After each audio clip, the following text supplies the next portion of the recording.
Hello welcome to post 360. నేను మీ మురళీ రాపల్లి. ఎప్పటికప్పుడు కొత్త న్యూస్ని అప్డేట్స్ని మీకు అందించే ప్రయత్నంలో మేము మీకు తోడుగా ఉన్నాం. అంతేకాదు ఈరోజు మన జనసేనాని ద గ్రేట్ పవన్ కళ్యాణ్ గారు, డిప్యూటీ సీఎం గారు కూటమి ప్రభుత్వ ఆవిర్భావ దినోత్సవం సందర్భంగా ఆయన ఒక ట్వీట్ చేయడం జరిగింది. ఆ ట్వీట్కి సంబంధించిన విశేషాలు ఎలా ఉన్నాయంటే చాలా చాలా చాలా అద్భుతంగా ఉన్నాయన్నమాట.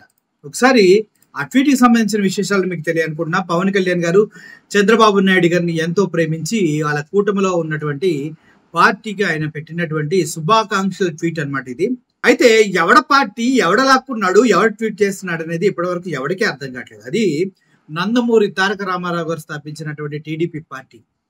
అయితే నారా వారు లాక్కున్నటువంటి టీడీపీ పార్టీ, దానికి వేరే పార్టీ వ్యక్తి జనసేన నాయకుడు శుభాకాంక్షలు తెలియజేస్తూ పెట్టినటువంటి ట్వీట్ అనమాట ఇది. దీనికి చాలా ఇంపార్టెన్స్ ఉంది.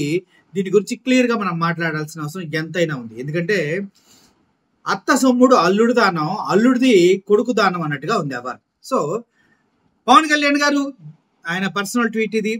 1982లో ఉమ్మడి ఆంధ్రప్రదేశ్ రాష్ట్రంలో ప్రత్యామ్నాయ రాజకీయ వేదికగా, ప్రజా గొంతుకగా తెలుగుదేశం వ్యవస్థాపకులు మాజీ ముఖ్యమంత్రి కీర్తిశేషులు శ్రీ నందమూరి తారక రామారావు గారు స్థాపించిన తెలుగుదేశం పార్టీ 42 ఏళ్ల ప్రస్థానం పూర్తి చేసుకొని 43వ సంవత్సరంలోకి అడుగు పెట్టడం ఆనందంగా ఉంది.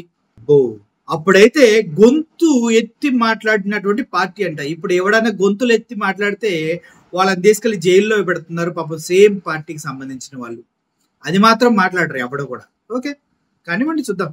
నెక్స్ట్, నాటి నుండి నేటి వరకు ఎన్నో విప్లవాత్మక మార్పులకు శ్రీకారం చుడుతూ జాతీయ రాజకీయాల్లో కీలక శక్తిగా ఎదిగి ప్రజల పక్షాన నిలిచి 43వ ఆవిర్భావ దినోత్సవ సందర్భంగా తెలుగుదేశం పార్టీ జాతీయ అధ్యక్షులు శ్రీ నారా చంద్రబాబు నాయుడు గారికి, జాతీయ కార్యదర్శి శ్రీ నారా లోకేష్ గారికి, రాష్ట్ర అధ్యక్షులు శ్రీ పల్లా శ్రీనివాసరావు గారికి, నాయకులకి, కార్యకర్తలకి 43వ ఆవిర్భావ దినోత్సవ శుభాకాంక్షలు తెలియజేస్తూ భవిష్యత్తులో మరింత నిబద్ధతతో ప్రజల పక్షాన నిలబడాలని ఆకాంక్షిస్తున్నాం.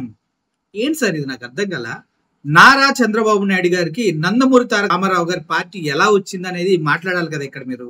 గతంలో వేదికలెక్కి ఒక్కదంపుడు రాజకీయాలు చేసినప్పుడు అప్పుడు మాట్లాడారు కదా, మామకు వెన్నుపోటు పొడిచి లాక్కున్నాడని. మరి ఇప్పుడు మెన్షన్ చేయాల్సింది కదా. అంత గొప్ప వ్యక్తి స్వర్గస్థులు శ్రీ నందమూరి తారక రామారావు గారు స్థాపించిన తెలుగుదేశం పార్టీ, దాన్ని లాక్కున్న చంద్రబాబు నాయుడు గారు సక్సెస్ఫుల్ గా నడుపుతూ ఉన్నటువంటి పార్టీకి ఆవిర్భావ దినోత్సవ శుభాకాంక్షలు చెప్తే చాలా బాగుండేది. ఎందుకంటే గతంలో మీరు మాట్లాడిన మాటలే కదా. కావాలంటే ఒక రీల్ ఏమంటారు పైన.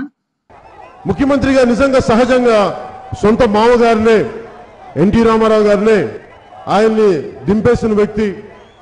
ఇదంతా రాజకీయాల్లో సహజం అంటే మనం ఏం చేయలేం, కానీ మేబీ సహజం మనం వదిలేద్దాం. మామగారినే దెబ్బ కొట్టిన వ్యక్తి పవన్ కళ్యాణ్ ఇంటికి ఎదగనిస్తాడు నేను అనుకుంటాను ఆయన సపోర్ట్ చేసినప్పుడు. అంత అమాయకున్నా నేను. ఇంత బానిస బతుకులు ఎందుకు సార్ మనకి? ఇంత కూటమిలో ఉన్నారు, ఓకే. అప్పుడేమో అలా, ఇప్పుడేమో ఇలా. ప్రజలు అసలు ఏం చెప్పినా నమ్ముతారు, ఎలాగైనా మాట్లాడొచ్చు, ఏమైనా చేయొచ్చు. ఈ పార్టీ ఎవరిది, ఎవరు లాక్కున్నారన్న విషయాన్ని ప్రస్తావన చేయకుండా చాలా అద్భుతంగా మాట్లాడారు. ఇటువంటి విషయాల్లో మీకు తెలివి 100% స్ట్రైక్ రేట్ ఉంటుంది. ప్రజల సమస్యల పైన మాట్లాడమంటే మాత్రం 0-100లో ఉంటుంది మీ స్ట్రైక్ రేట్. అదేందో మరి నాకు అర్థం కాదు. సుగాలి ప్రీతి అడిగితే తప్పిపోయిన 32,000 అంటే సూపర్ 6 అంటే ఏమన్నంటే నీ ఫ్యాన్సే పవన్ కళ్యాణ్ సీఎం అని అరుస్తూ ఉంటే మీరు అలా అరవకండి, మీరు అలా అరిస్తే నేను మీకు చెప్పి చేయించుకుంటున్నానని చంద్రబాబు నాయుడు గారు వేదిక మీద ఉన్న వాళ్ళంతా ఫీల్ అయ్యి తర్వాత నన్ను తిడతారని సిగ్గు లేకుండా చెప్పినారు మీరు. ఏంది సార్ ఇది? అసలు మీకు రాజకీయాలు నప్పవు సార్. ఇది వేస్ట్. పార్టీ సొమ్ము ఒకటిది, సోకూడది, విషయం ఇంకోటి. ఎలాంటి అంతే, అలాగే చేసుకోండి. Thank you for watching this video. Murali signing off. Thank you so much.